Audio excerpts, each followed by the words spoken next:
औज़ुबिल्लाहिमिनश्शैतानिर्रजीम बिस्मिल्लाहिर्रहमानिर्रहीम।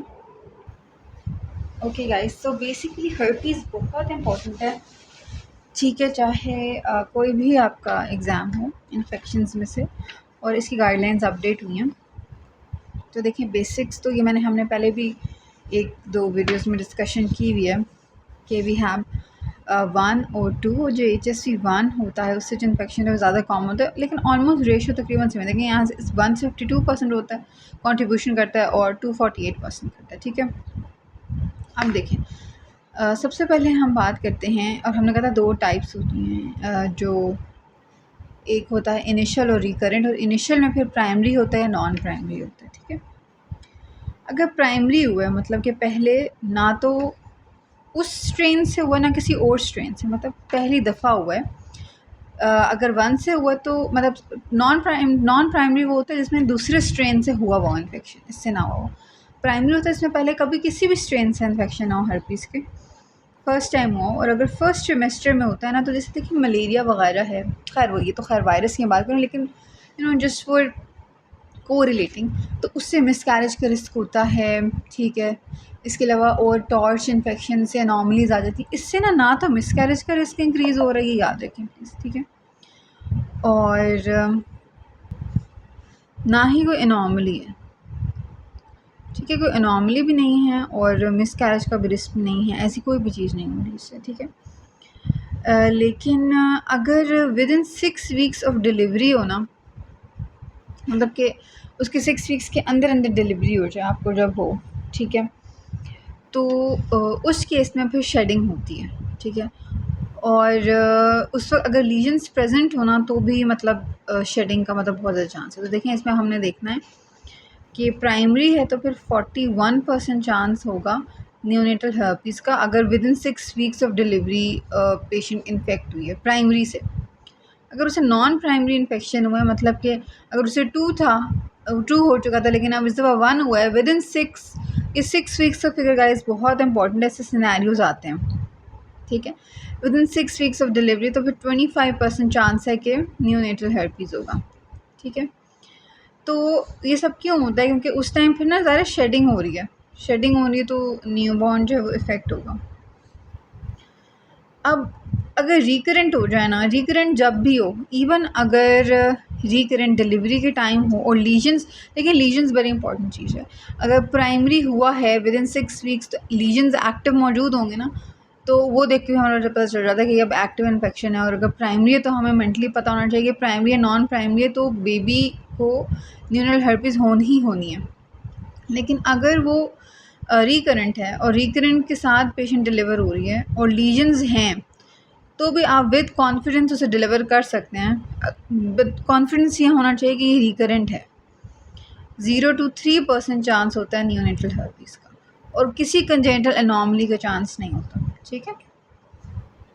तो ये बड़ा एक अच्छे से इन्होंने बताया हुआ। अच्छा, उसके बाद अब नियोनेटल हर्पीज़ जो है वो अगर आपने प्रेगनेंसी से पहले डायग्नोस कर लिया, ठीक है, तो नियोनेटल रिस्क कम हो जाएगा हर्पीज़ का, ठीक है। और पहले से डायग्नोस हुआ लेकिन डिलीवरी पे लीजन्स हैं, इसका मतलब है कि अभी से रिकरेंट हुआ है, तो फिर कितना चांस होगा बेबी को? 0 to 3%, ठीक है। ये परसेंटेजेस और वीक्स आपको पता होने चाहिए, बिकॉज़ ये बहुत ये ना बेसिक्स हैं, ठीक है। अब कैसे ट्रांसमिट होता है टू द बेबी, ये तो हमने बेसिक एल्गोरिदम के लिए कुछ परसेंटेजेस देखने जो आगे हम यूज़ करेंगे। 75 to 85% डायरेक्ट कॉन्टैक्ट विद क्या? With the vaginal secretions. 10 to 25% post neatly acquire होता है, और 5% ट्रांसप्लेसेंटल होता है, जिसे हम यूट्रोकंजेनिटल भी कहते हैं। अब इससे बेबी को जो न्यूनेटल हर्पीज़ होता है ना, उसकी भी 3 टाइप्स होती हैं। लोकल डिजीज़ होगी, CNS या डिसेमिनेटेड। जो लोकल होगी ना 32%, ठीक है, मतलब कितना कितना, और जो CNS होगी 35% और 33% डिसेमिनेटेड। तो सबसे ज़्यादा CNS है, लेकिन सबसे ज़्यादा ख़तरनाक डिसेमिनेटेड। इसका मीडियन टाइम ऑफ प्रेजेंटेशन आपको याद होना चाहिए 8 डेज़, 14 डेज़ एंड 6 डेज़। मतलब CNS जो है वो 2 हफ्ते बाद प्रेजेंट करती है, पहले हफ्ते में डिसेमिनेटेड कर जाती है विद इन 6 डेज़, और वहाँ 1 हफ्ता कंप्लीट होने के बाद लोकल करती है। लोकल से कोई मोर्टालिटी नहीं है, मॉर्बिडिटी सिर्फ 6% है, मॉर्बिडिटी सबसे ज़्यादा CNS से है, सबसे ज़्यादा जो ख़तरनाक है वो CNS है। तो आप उसको से याद कर लें, सबसे ज़्यादा जो है वो अमाउंट भी CNS की ज़्यादा है, मतलब जो परसेंटेज है, और सबसे ज़्यादा मॉर्बिडिटी भी इसकी 64%। और कौन कौन सी चीज़ें इसकी मॉर्बिडिटी को बढ़ाती हैं, तो वो है कि अगर अनट्रीटेड रहे बेबी, सीजर्स ज़्यादा फिट्स उसे पड़ें, और HSV-2 अगर हो वो ज़्यादा सीवियर है, याद रखें, ठीक है। लेकिन अब अगर आपसे पूछा जाए कि वर्स्ट प्रोग्नोसिस किसका होता है, तो वर्स्ट प्रोग्नोसिस जो है वो डिसेमिनेटेड का है, वर्स्ट प्रोग्नोसिस। बिकॉज इसका अगर हम देखें तो इसकी अगर हम मोर्टालिटी देखें, मॉर्बिडिटी इसकी 41% है, तो मॉर्बिडिटी CNS की, लेकिन मोर्टालिटी CNS की मेंशन नहीं हुई गाइडलाइन में।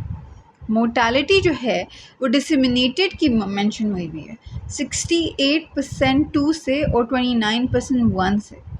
तो आप एक ही परसेंटेज ध्यान में रखें, HSV-2 अगर होगा तो 68% मोर्टालिटी होगी अगर डिसेमिनेटेड है, मतलब वर्स्ट प्रोग्नोसिस, ठीक है। तो परसेंटेजेस मॉर्बिडिटी की और ओवरऑल CNS की ज़्यादा हैं, लेकिन डेंजरस और वर्स्ट प्रोग्नोसिस ये क्वेश्चन है, ठीक है, और जो है वो डिसेमिनेटेड का है, ठीक है। So this is about the facts. अब एक और बात मैंने बतानी थी, वीक्स अगर हम देख रहे हैं ना तो थोड़े और हम वीक्स देख लें। देखें, मैंने कहा था कि अगर with in 6 weeks of delivery primary हो, ये नॉन मतलब कि इनिशियल हो, तो प्राइमरी के केस में न्यूनल हर्पिस का चांस कितना होता है, 41%। और नॉन प्राइमरी केस में कितना होता है, guys, 25%।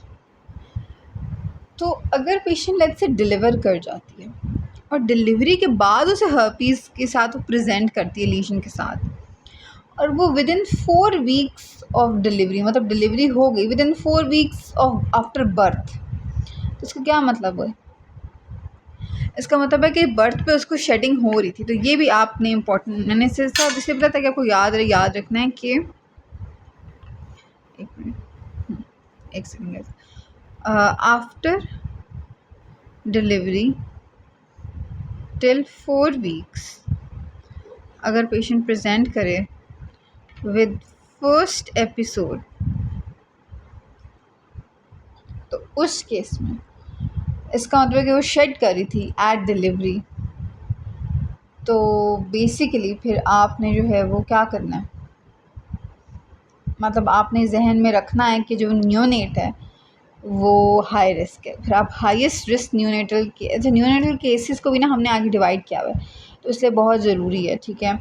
So basically we have to say that baby is a highest risk neonatal case, highest risk neonatal case के तौर पे हम उसे मैनेज करेंगे। क्योंकि देखिए, अब हम मदर को तो मतलब हम वो प्रेगनेंसी वाला प्रोफाइलैक्सिस तो नहीं कर सकते, बच्चा तो डिलीवर हो गया, हमने बेबी को, हमें मेन इशू में न्यूनेटल हर्पिस था ना, तो बेबी को हम as a highest risk case manage करेंगे। उसके लिए हम क्या करते हैं ये हम आगे पढ़ेंगे कि हाईएस्ट रिस्क क्या होता है, लेकिन आपको ये 6 वीक्स वाली बात, 4 वीक्स वाली बात, 41% वाली बात, 25%, 0 to 3% अगर रिकरेंट है या फिर प्रेगनेंसी से पहले डायग्नोज हुआ था, मतलब, ठीक है, और अब एट डिलीवरी लीजन्स हैं, तो 0 to 3% चांस है न्यूनल हर्पिस, क्योंकि वो रिकरेंट है, वो कंफर्म्ड है, ठीक है। मेक श्योर कि वो कंफर्म्ड है, ठीक है।